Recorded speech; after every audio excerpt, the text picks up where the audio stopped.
어서오세요. 여러분에게 기분 좋은 기운을 팍팍 전해드리는 브라보 청춘클럽의 클럽지기 시온이 킴입니다. 환영합니다. 자, 오늘의 주제는 바로 겨울철 음식, 그중에서도 두부편입니다. 오늘 두부에 대한 재미있는 이야기를 해주실 분은 바로 이분입니다.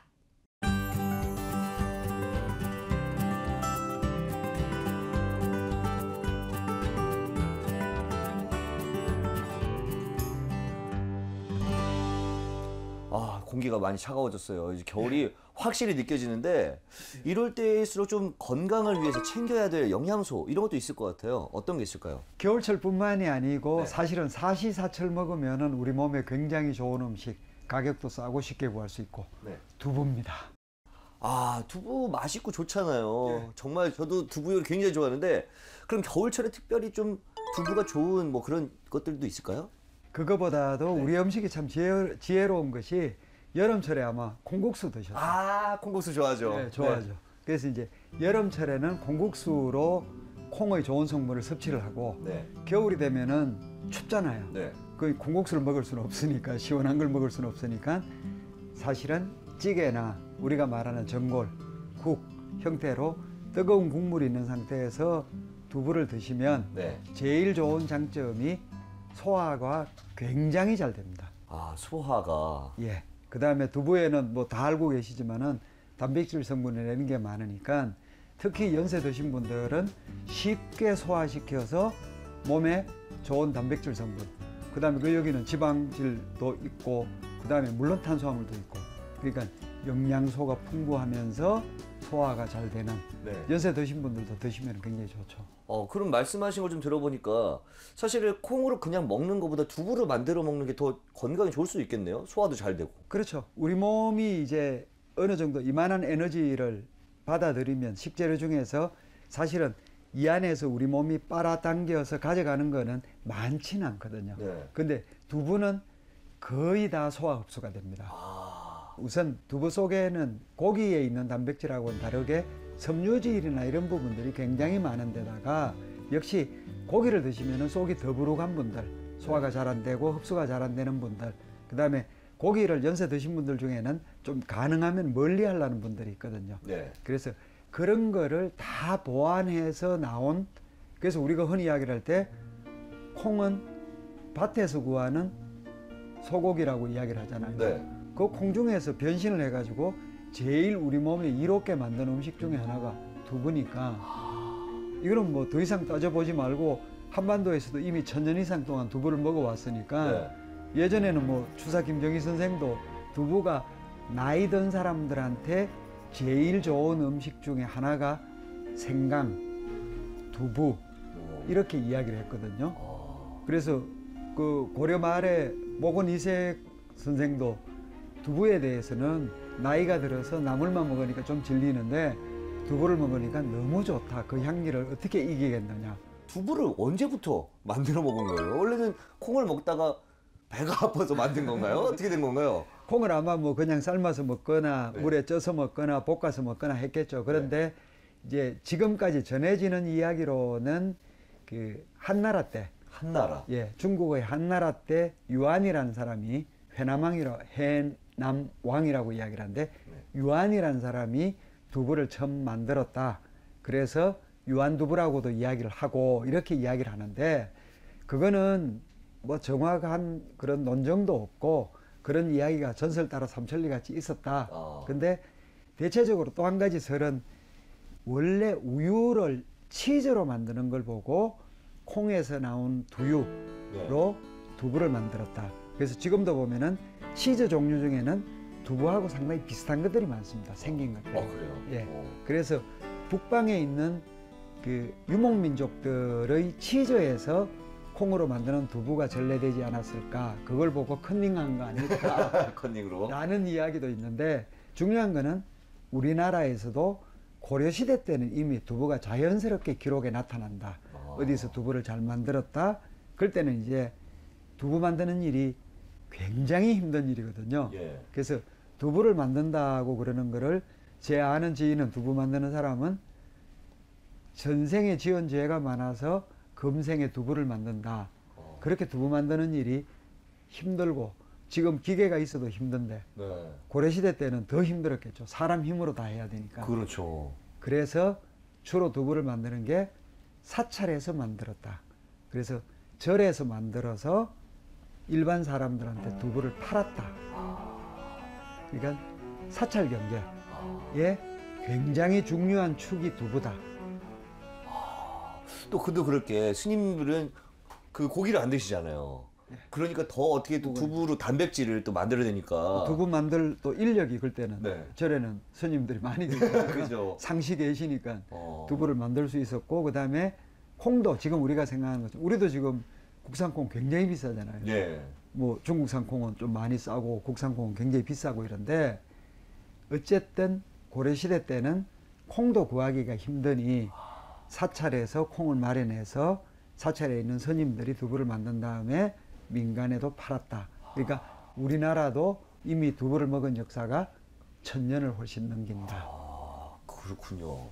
그러면 조금 개인적으로 궁금한 게, 그러면 그때도 두부라고 불렀나요? 기록에 어떻게 남아 있어요? 그렇죠. 여전히 이제 두부라고 이야기를 하는데, 예. 문제는 이제 중간중간에 이름을 부르는 게 포, 예, 거품 포자를 써서 포라고 이야기를 하기도 하고, 네. 그래서 우리가 연포탕이다고 네. 하면은 지금은 낙지가 들어간 걸로 알지만 네. 연한 두부가 연포입니다. 그래서 연한 두부탕이라고 해서 연포탕이라고 그러는데, 그럴 때는 포가 두부죠. 네. 그 다음에 이제 콩숙자를 써서 네. 숙이라고 해서 이제 숙에서 뭘 다른 이름을 붙여서 수가채 이렇게 부르기도 하고, 여러 가지 이름은 있었지만 오랫동안 이제 두부라고는 불렀죠. 아, 그렇고. 연포탕 충격적이었어요.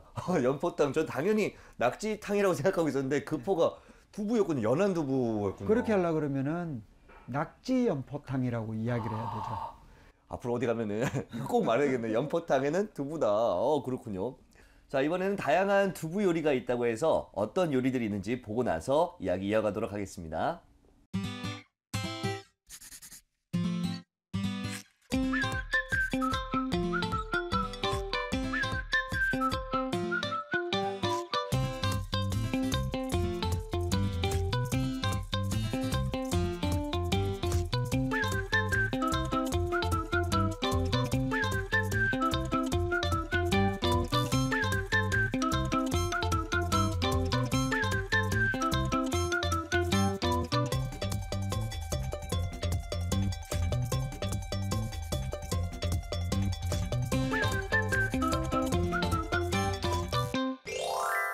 아, 두부가 사실 제가 생각하는 두부 요리도 많이 있지만 예. 훨씬 많은 요리도 있네요. 예, 굉장히 두부 요리들은 저는 개인적으로 좀 한국은 두부가 너무 발전하지 않았다. 그러니까 일본이나 발전하지 중국, 않았다. 예, 일본이나 중국을 가보면은 그 중국 갔다 오신 분들은 취두부라고 냄새 굉장히 심한 거, 네. 그거 뭐 절대 안 먹는다고 그러는 분들도 계시는데, 네. 사실은 그 발효 숙성시킨 두부거든요. 그 일본에서 이제 많이 먹는 유부나 유바 같은 경우도 그렇고 콩 관련 두부 관련 음식들이 굉장히 많은데, 네. 우리나라는 예전에 있었던 두부장, 두부에 된장에다가 두부를 박아 넣어 가지고 물기를 짠 두부를 박아 넣어서 삭히고 나면은 두부를 먹으면은 장의 그 맛과 감칠맛과 두부가 가진 고소한 맛, 네. 이런 걸 같이 느낄 수도 있고, 이제 언두부라 그래서 동두부하고 언두부하고 이런 종류도 있었고, 그런데 네. 지금 다 없어졌거든요. 근데 좀 화가 나죠. 두부 요리가 이거보다 지금 더 풍성한데 네. 우리가 지금 먹는 게 풍성하지 않고 두부가 아주 맛없는 음식으로 생각을 하니까. 선생님께서 혹시 드셨던 것 중에 좀 특이한 두부 요리도 있을까요? 두부와 고기나 다른 채소 같은 걸 섞어 가지고 다져 가지고 햄버거 스타일로 끼워서 먹는, 아, 패티로. 예, 그런 경우들도 있고, 또 하나는 예전에 북한산성 밑에 가면은 두부를 중간에 이렇게 갈라서 타서 그 속에다가 그 고기와 양파 이런 거 햄버거 패티 같은 네. 것도 다져서 두부 사이에다 이렇게 끼워 넣는 이런 음식이 있었거든요. 네. 그 이게 다 없어진 이유가 너무 인건비가 비싸지고 이걸 하기가 힘들고 번거로우니까 안 하는데, 사실은 이렇게 됐던 음식이 없어진 거는 두부 요리가 발전한 게 아니고 퇴보한 거죠. 그렇군요. 예. 굉장히 말씀하신 것처럼 퇴보했네요. 그런데다가 이제 저희들은 어린 시절에 그 웬만한 도시의 골목에는 딸랑딸랑하면서 이제 두부를 이른 아침에 팔러 다니는 분들이 계셨거든요. 아, 있었어요. 저는 예, 딸랑딸랑하고 이제 두부 그 하면은 이 소리가 들리면 딸랑이 소리가 들리면은 그냥 다 이른 아침에 두부를 받아오는. 그런데 지금은 다 포장을 해서 물 안에다가 두부를 담궈서 하니까 두부가 맛이 없습니다. 그러니까 예전 두부는 새벽에 두부가 다 만들어서 밤새 두부를 만들어서 새벽에 팔러 오니까 새벽에 사면 그날 새벽에 만든 두부를 내가 그 새벽에 또 받아서 아침에 먹는 거죠. 정말 맛있었겠네요. 그럴 때는 또 콩도 국산 콩밖에 없었습니다. 얼마나 맛있었겠어요.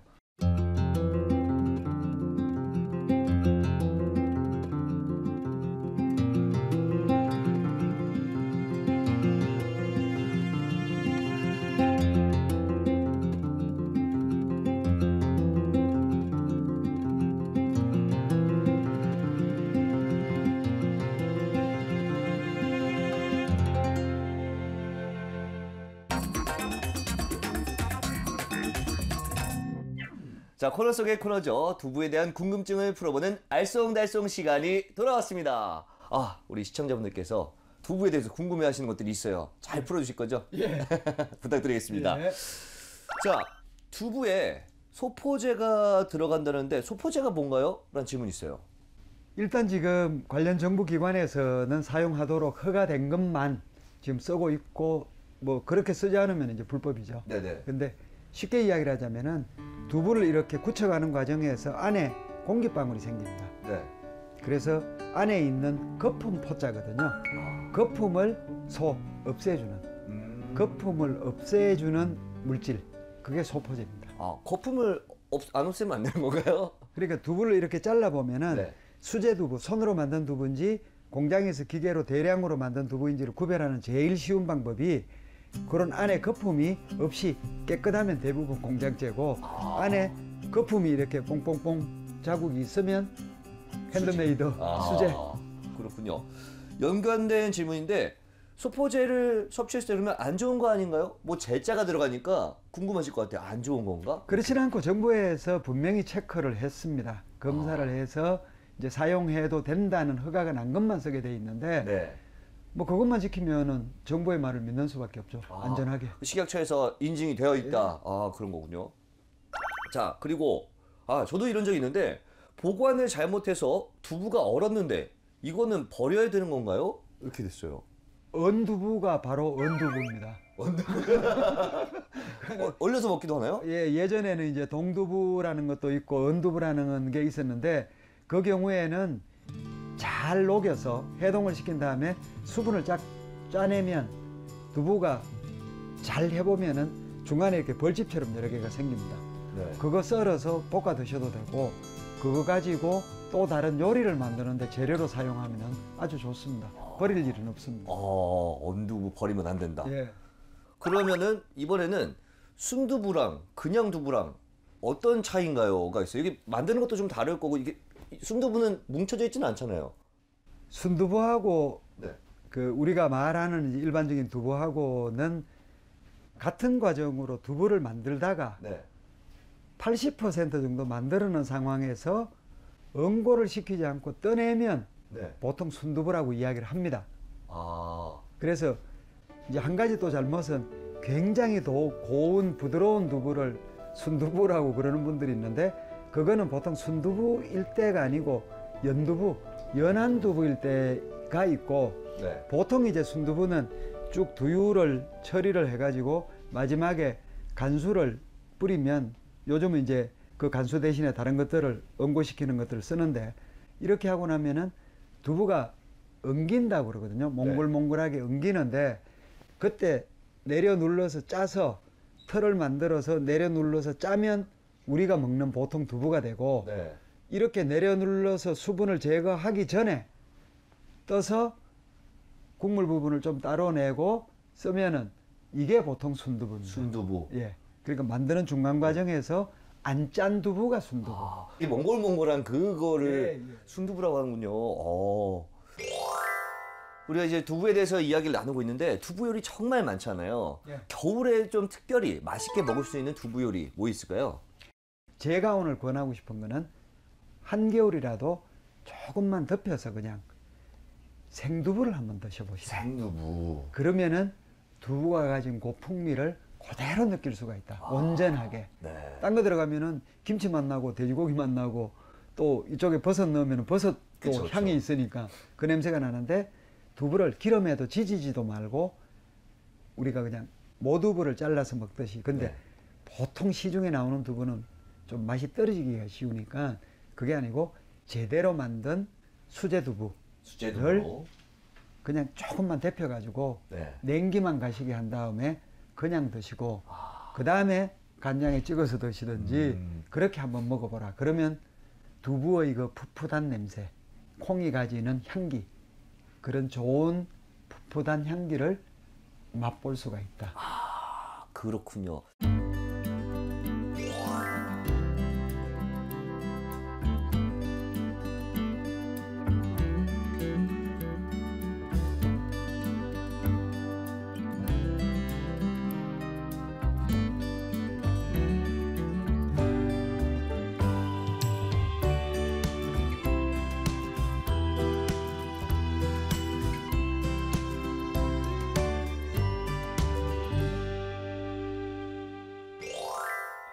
지금 보니까 국 같은 게 두 개가 있어요. 이게 뭐예요?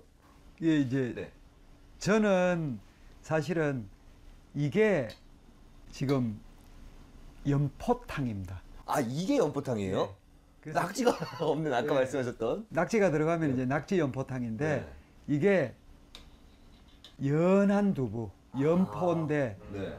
이미 조선시대 때 산림경제라는 책에 네. 자연포법이라 그래서 연포탕 끓이는 법 거기 보면은 부드러운 두부를 넣고 그 다음에 저는 굉장히 지혜롭다고 생각을 하는데 우리가 돼지고기 먹을 때 새우젓갈 같이 잘 쓰죠. 네. 여기도 보면은 새우젓이 이렇게 들어 있습니다. 지금하고 달리 조선시대 때 우리 선조들은 지금과 같이 단백질이나 지방을 소화를 못 해냈거든요. 네. 그러니까 두부를 먹으면서도 지금은 소화가 잘 된다 그러는데 네. 그때는 두부를 먹으면서도 혹시 소화가 안 될까 싶어서 새우젓을 이렇게 넣습니다. 새우젓갈을 넣으면 두 가지 효과가 있죠. 하나는 새우젓갈 맛있으니까 네. 이게 국물에 이렇게 들어가면 굉장히 국물이 맛있어지고 네. 또 하나는 이게 두부를 잘 삭힙니다. 또 아, 두부를 삭혀줘요? 예, 소화를 잘 시키죠. 그 우리 몸에 들어가서 이 새우젓갈물하고 두부하고가 섞이면은 굉장히 소화도 잘 되고 입에는 감칠맛이 돈다. 네. 젓갈이 들어가니까. 그 다음에 이거는 지금 이제 요즘 만든 전골식인데 네. 딱 보면은 채소가 굉장히 여러 가지가 의외로 들어가 있습니다. 네. 제일 쉽게 이제 쑥갓 같은 것도 있고 네. 팽이버섯이 있고 요거는 지금 대파입니다. 대파. 대파를 이렇게 갈라서 넣거든요. 네. 그 요 안에 이렇게 보면은 또 버섯이 송이버섯 같은 게 들어있고 우리나라 서로 사람들이 좋아하는 칼칼하고 얼큰한 지금 소주 생각하시죠. 아, 어떻게 하셨어요? 그렇게 해서 네. 이 안에는 물론 이제 두부라든지 네. 이런 것들을 지금 우리가 여기서 보는 두부가 아니고 조금 더 부드러운 네, 그런 것 같아요. 예, 그럼 넣어가지고 지금 저기도 연두부고 여기도 연한 두부가 예, 들어간 연한 거죠? 두부가 네. 들어가고 그 두부가 네. 이 두부하고는 좀 또 다른 거다. 예. 그래서 이거는 보면 이렇게 갈라 보면은 네. 표면이 굉장히 구멍들이 군데군데 이렇게 네, 있습니다. 네. 이거는 손으로 만든 두부다. 손두부다. 안 챙기시는 것 같아요.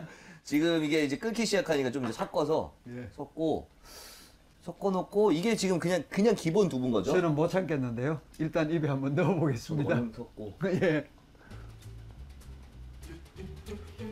제가 수현 씨가 예뻐서 먹으라는 게 아니고 네. 드시면 풋 냄새가 나죠. 콩의 풋 냄새. 우리 콩으로 오늘 아침에 만든 두부는 물에 안 넣은 두부는 요 정도 풋 냄새가 납니다. 제가 콩, 두부 이런 거 엄청 좋아하거든요. 네. 이 그 시중에서 파는 거 그 대중적인 거보다 좀 더 약간 뭔가 식감이 좀 있고 약간 고슬고슬한 느낌이라고 해야 되나요? 예. 네, 그런 게 좀 있고 뒤에서 나는 기분 좋은 풋 냄새. 네. 처음 넣었을 때는 약간 짭조름한데 예. 씹다 보면 달달해져요. 달달해져. 네, 고소하고 예. 아 맛있네요. 예. 연포탕도 한번 맛 좀 볼까요? 저는 이제 두부 자체가 좀 더 연하고 다른 두부인 거죠? 예.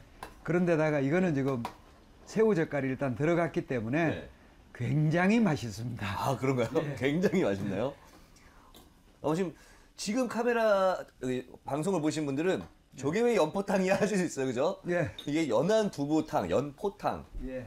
연한 두부 포로 만들었다고 해서 네. 연포탕인데 네. 그래서 국물을 이렇게 한번 헹궈서 좀 따로내고 그 다음에 다른 쪽에 있는 끓고 있는 거를 네. 이렇게 떠서 네. 보면은 굉장히 얇은 두부가 켜켜이 지금 붙어 있거든요. 네. 국물을 조금 더. 맛볼게요. 연한 두부탕.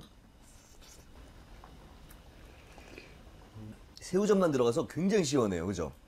그러다 보니까 좀 텁텁한 느낌이 없고 깔끔한 느낌. 저는 약간 그 조개국 같은 느낌의 어떤 시원함을 그렇죠. 네, 맛있네요. 요것도 이제 먹어도 되는 건가요? 그렇죠. 이제 끓었으니까 그것도 그럼 드시면. 요건 제가 한번 선생님 제가 좀 덜어드릴게요. 네. 두부와 함께. 여기 들어가는 두부는 그것도 연한 두부. 두부를 예. 오, 고기도 들어있어요? 예. 오, 이건 그냥 전골. 예. 옛날부터 그렇습니다. 먹었던 방식은 아닌 거죠, 이게? 예. 일단 이것도 맛을 한번 볼게요. 국물부터. 맛있다. 칼칼하니 또 이 연포탕과 다르게 예. 방송을 해야 되는데 계속 먹게 되네요. 코멘트를 좀 해주세요. 먹지만 말고 왜 자꾸 먹는 것만 신경 쓰셔? 진짜? 맛있네요 두부. 맛있고 이게 맑은 탕과 또 다르게 칼칼하니까 겨울철에 확실히 따뜻하게 먹으면서 소화도 잘 되고 네. 좋아할 수밖에 없는 음식이 될 것 같아요. 네. 개인적으로 두부를 굉장히 좋아하지만 이렇게 또 다양하게 만들어 먹을 수 있으니까 또 좋고 네. 건강에도 좋고 네. 일석삼조인 것 같습니다. 오늘 여기 들어간 지금 이런 쑥갓이라든지 이게 지금 종류가 여러 가지 야채가 들어갔잖아요. 이랬을 때 두부랑 좀 어울리는 어떤 그런 것들이 또 따로 있나요? 두부에는 네. 모든 음식이 다 그렇지만은 우리나라에 국물을 낼 때는 버섯을 넣으면은 최고로 좋습니다. 버섯. 예. 어. 그래서 버섯을 가능하면 여러 종류를 넣어서 섞어서 먹으면은 우리나라 사람들은 거기다 국물까지 더하면은 무조건 좋아하거든요. 근데 아주 맵진 않지만은 네. 칼칼하고 네. 그다음에 버섯도 채소 두 종류가 지금 들어가 있고 네. 그다음에 대파하고 미나리 같은 거 넣고 쑥갓 넣고 이러면 사실은 예전에는 지금 계절은 이거 못 먹잖아요. 채소들이 없죠. 그렇죠, 그렇죠. 지금은 우리는 좋은 시대 사니까 비닐하우스든 뭐든 나오는 네. 걸 먹잖아요. 네. 옛날 같으면은 임금님도 못 먹었을 밥상입니다. 진짜 진수성찬이네요. 그렇죠. 그렇죠. 지금 건강적으로 두부는 웬만한 그러면 요리들과 다 잘 어울리는 건가요? 어울리죠. 두부랑 혹시 안 맞는 이거는 좀 같이 먹으면 별로 안 좋다 이런 것도 있나요? 제가 늘 말씀드리는 거는 두부 먹으면서 콩자반 먹는 건 좀 이상하지 않나요? 같은 계열을 이렇게 좀 많이 같은 먹는. 계열을 먹는 네. 그래서 두부를 오히려 여러 종류로 뭐 이른바 말한 연두부, 네. 딱딱한 경두부 이렇게 하거나 안 그러면 찌개를 맵게 안 맵게 날 것으로 구워서 이렇게 먹는 건 좋은데 네. 늘 말씀드리는 게 두부에 콩자반은 좀 안 어울리는 것 같다. 두부에 콩자반까지는 굳이 안 먹어도 된다. 네. 그렇군요.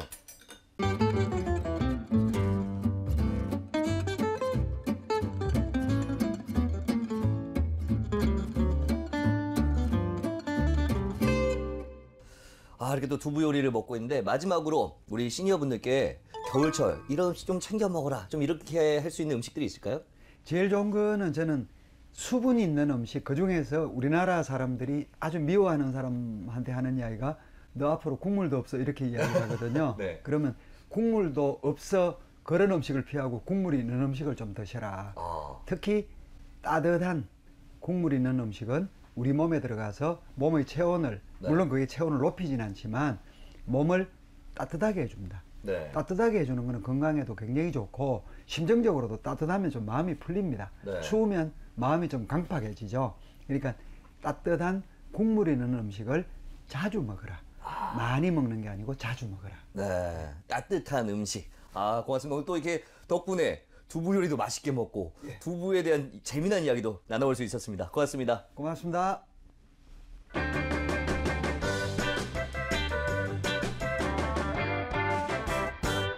쇼니킴이 소개하는 오늘의 픽! 겨울철 화재 예방 수칙에 대해서 이야기 나눠보도록 하겠습니다. 추워진 날씨에 겨울철 난방기를 꺼내신 분들 많은데요. 계절용 난방기를 안전하게 사용하고 화재를 예방할 수 있는 방법이 있습니다. 첫 번째, 문어발식 전기 콘센트 사용을 피하도록 합니다. 한 개의 콘센트에 여러 개의 기기를 연결하는 것은 과부하로 인해 코드가 과열되기 때문입니다. 두 번째, 전선과 콘센트 주변을 청결하게 유지해야 합니다. 전기장판 등 플러그를 장시간 꽂아둔 채 사용하다 보면 콘센트와 플러그 사이에 먼지가 쌓이는데요. 먼지가 스파크를 일으켜 누전이나 화재의 원인이 될 수 있으니 수시로 청소를 하도록 합니다. 세 번째, 사용하지 않는 전기기구는 반드시 전원을 끄도록 합니다. 겨울철 화재의 원인 중 많은 비중을 차지하는 것이 전기장판과 전열기 사용이라고 하는데요. 사용 후 반드시 플러그를 뽑거나 스위치를 꺼야 화재를 예방할 수 있습니다. 화재가 많이 발생하는 겨울철, 난방기 사용 수칙을 잘 지켜서 건강하고 따뜻하게 겨울철 보내시기 바랍니다. 행복한 인생의 길라잡이 브라보 청춘클럽. 저희는 다음 시간에 더 유익하고 더 재밌는 이야기로 돌아오겠습니다. 오늘도 내일도 우린 브라보 청춘클럽!